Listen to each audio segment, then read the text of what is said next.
आपको बता दें, बाबा बागेश्वर धाम में एक मुस्लिम पिस्तौल और कारतूस के साथ पकड़ा गया है। आरोपी का नाम है रज्जन खान। ये कारतूस और तमंचा लेकर पहुंच गया था बाबा बागेश्वर के धाम। बाबा बागेश्वर को पहले भी जान से मारने की धमकी दी गई थी। हमारी नजर में असली धनवान तो वही है जिसके हृदय में हनुमान है।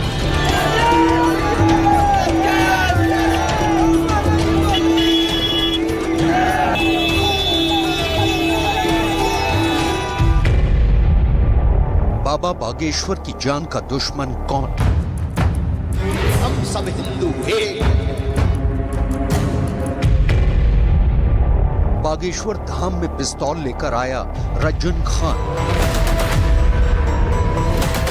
हम जब तक जिएंगे हमारे तन में प्राण रहेगा।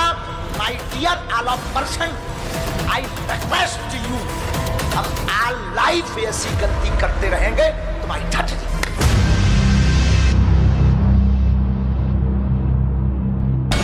समय समय की बात है, समय हो तो बलवान। कथावाचक धीरेन्द्र शास्त्री एकांतवास से जैसे निकले, उनकी जान के दुश्मन बागेश्वर धाम पहुंच गए। पंडित धीरेन्द्र शास्त्री के बागेश्वर धाम में उस वक्त हड़कंप मच गया जब एक शख्स अवैध हथियार के साथ पकड़ा गया।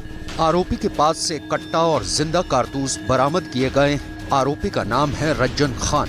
बताया जा रहा है कि आरोपी किसी खास मकसद से बागेश्वर धाम पहुंचा था और वहां परिक्रमा मार्ग पर घूम रहा था, लेकिन बाबा के भक्तों की नजर उस पर गई और उसे पकड़ लिया गया। लेकिन उस वक्त तक किसी को अंदाजा नहीं था कि उसके पास पिस्तौल होगी। बागेश्वर धाम परिसर में ये पाया गया था और मंदिर के कुछ लोगों ने शक होने पर पुलिस को सूचना दी थी और पुलिस ने जाके इसको गिरफ्तार किया है और एक अवैध हथियार इसके पास से जब्त हुआ है। इसमें कार्रवाई की जाएगी।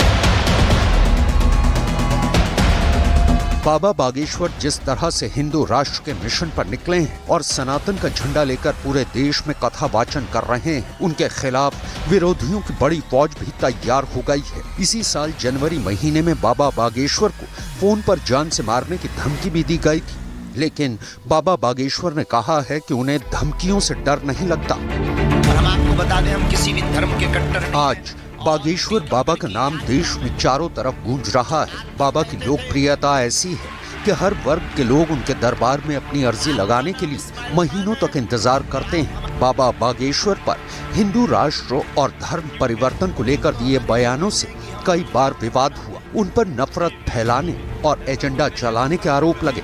कई कट्टरपंथी मौलानाओं ने तो बाबा पर बैन लगाने की मांग की और आज भी देश में कई मौलाना ऐसे हैं जो बाबा का नाम सुनते ही आग बबूला हो जाते हैं। लेकिन बाबा के दरबार से अब एक ऐसी तस्वीर सामने आ रही है जिसे देखकर जहर उगलने वालों की जुबान पर ताला पड़ जाएगा। तो आप आते रहना, ठीक है?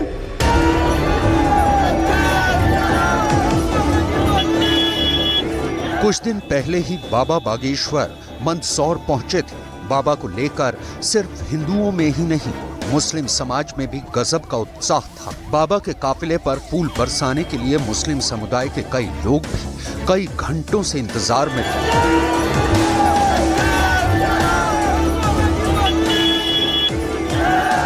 मुस्लिम समाज के लोगों ने कहा कि उन्हें बाबा बागेश्वर के हिंदू राष्ट्र के अभियान पर कोई आपत्ति नहीं, वो तो बाबा के मिशन का स्वागत करते हैं। हमारे सीतामू की जमीन पर बागेश्वर जी धाम पधारे, हम इनका स्वागत करते हैं। गुरु कोई से भी हो, चाहे हिंदू हो मुस्लिम हो, गुरु गुरु ही रहते हैं और वो हमें आशीर्वाद देने के लिए हमारे यहाँ पधारे, हमारे बीच में पधारे। सीतामू धन्य होगा और ऐसे गुरु का हम सब मिल के और स्वागत करते हैं। महाराज जी, हिंदू राष्ट्र की बात करते हैं कि भारत हिंदू राष्ट्र होना चाहिए, आप मुस्लिम समाज के हैं, आपकी क्या राय हिंदू राष्ट्र में? हिंदू राष्ट्र में हम रहते हैं, हिंदू राष्ट्र हो तो हमें कोई दिक्कत ही नहीं। हम सब इस राष्ट्र का, भारत सरकार का, पूरे समाज का स्वागत करते हैं।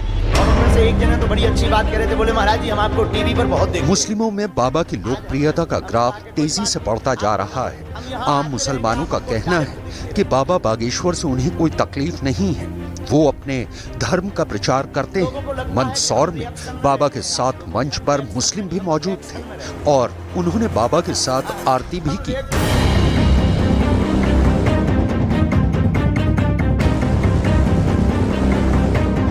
ये कितना अद्भुत संयोग है। बाबा की कथा सुनने आए लोगों में सिर्फ हिंदू नहीं थे, बड़ी संख्या में मुस्लिम समाज के लोग मौजूद रहे। गले में पीला पताका पहने मुस्लिम समाज के लोगों ने बाबा की कथा सुनी। लोगों को लगता है कि हम रिएक्शन में रहते हैं, आप लोगों के, हम रिएक्शन में नहीं, हम तो एक्शन में रहते हैं। ये कितना अद्भुत संयोग है कि आप लोग भी बैठे सुन रहे, और जब चेहरे पर मुस्कुराहट आती है तो फिर लगने लगता है कि क्या अद्भुत बात है। कट्टरपंथियों ने बाबा को लेकर मुस्लिम समाज में डर फैलाने की कोशिश की। बाबा पर हिंदुओं को भड़काने और दूसरे धर्म के अपमान का आरोप लगा, लेकिन असल तस्वीर कुछ और ही है। सिर्फ मंदसौर ही नहीं, बेंगलुरु में बाबा का दरबार लगा तो वहां भी मुस्लिम समाज के कई लोग कथा सुनने पहुंचे थे। अब्दुल रजाक हैं, यहाँ पर समाज सेवा करते हैं और आज के दरबार में आप आए हुए हैं। सर्वे भवन्तु सुखिनः। आप ऊपर आ जाएं, हम आपको 2 मिनट बिल्कुल मिलते हैं बेझिझक। जो भी हमारे पास गुरु देव की चूरन चटनी होगी हम प्रत्युत्तर आपको दें। एक बार आपके लिए ताली जरूर बजाओ। आज मुस्लिम समाज में कई लोग बाबा के मुरीद हो चुके हैं। बाबा के दरबार में मुस्लिम भी जय जयकार कर रहे हैं। अब तक बाबा का दरबार सनातन धर्म के लोगों के बीच लगता था, लेकिन अब तो मुस्लिम समुदाय भी बाबा से कथा करवा रहा है और ये देखकर कट्टरपंथी मौलाना परेशान हैं। कटनी के मुस्लिम समाज से तनवीर खान जी अब कटनी में पूरा मुसलमान परिवार हमारी 3 दिन की कथा करवाएगा।